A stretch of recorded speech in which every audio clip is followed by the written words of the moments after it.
Amazingly, it has been well over 24 hours, and that same system is still sitting in our area. And that's been, a crux of the problem, is that it's just not moving away. Something that we kind of saw with Hurricane Harvey during Houston, where a system is just sitting there and won't stop raining.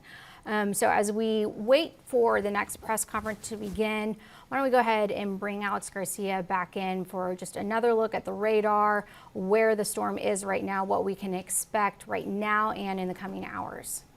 Well, let's take a look at the current situation that we're sitting right now. Again, as we mentioned before, it looks like the trend is down instead of up. We are watching what's happening with this system here. It was a lot stronger, and now you can see the little flow with that, taking it more out in this direction with the stronger areas, and then the leftovers kind of sliding down toward the south. So we're getting just little pockets of light to moderate rain moving into Atascosa County now, but most of western Bexar County fairly dry. You've got little pockets here, maybe some light rain coming through. You'll likely see some of this as it comes through back up here into northwest Bexar County over the next hour or two. So again, light rain is best. So that's a trend downward that we're looking at. But if we want to go back and see what the intensity looked like early this morning, particularly up near New Braunfels, the amount of rain there coming down in an hour was over 2 inches, almost 2 3/4 of an inch. You get out near Seguin earlier in the morning, it was about 1.5 inches there to 2 inches at high rate, 1 3/4 there. So it was really intense this morning, but now most of that intensity all the way out from Seguin to New Braunfels back into Kirby, most of that has subsided quite a bit. So this is what we're left with. Light to moderate rain coming all the way down through Sutherland Springs, through Elmendorf, down through Somerset and headed south, with a drier area sitting back up for western and central Bexar County. If you look back just 2 hours, again, just 2 hours, this is the hot spot that's sitting right there. That's almost 2 inches of rain coming down in just 2 hours. You go back 12 hours, and again, that 2 inch of rain sitting there, but Seguin was getting the big amount of rain, almost 9 inches of rain, 12 hours in just one little spot.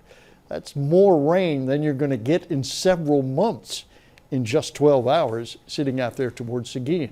Now, if you go back 24 hours, again, you see the big hot spot over there at Lockhart. You see the hot spot over here at New Braunfels. This one back over at Seguin, still pretty high in some areas there, coming up to 8 inches, a little further back up to the north.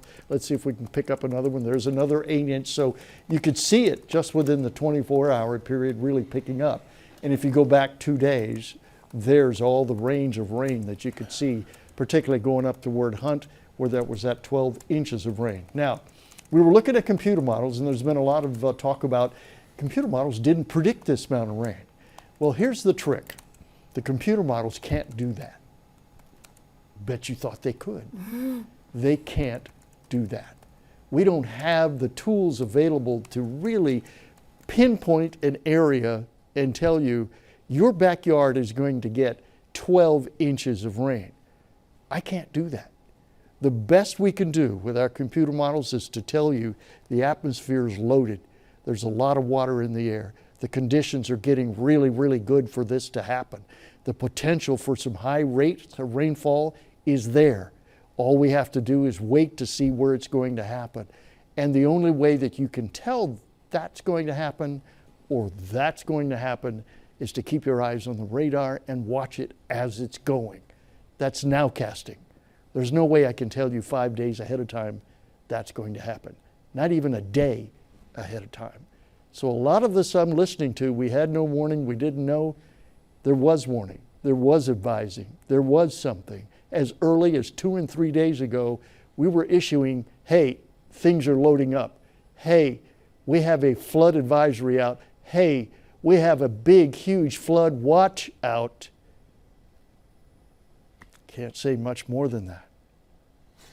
Alex, on Thursday when we were doing, when we were anchoring and whatnot, and we were asking you for what was going to happen overnight, what was the prediction? Remind everyone. I know NIM Kids said 4 to 8 inches. Was that accurate? Was that what we were expecting in that Kerrville area?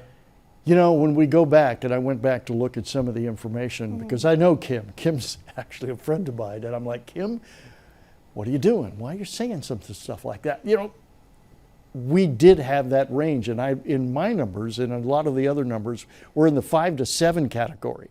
That was the minimum. That's all we could see. That's all we could kind of figure out. That's all the computer models will allow us to look at. And one other little thing aside, a lot of the funding for those models has been cut. A lot of the people that go into putting data into those models and making those models better, they're no longer working for NOAA. So we're in a situation here where we're just seeing the tip of the iceberg. And in terms of the funding, I mean, have you personally seen a difference in the type of data that y'all receive? Yes. Okay. There's one model, you can ask almost every meteorologist. The GFS model is useless at this point.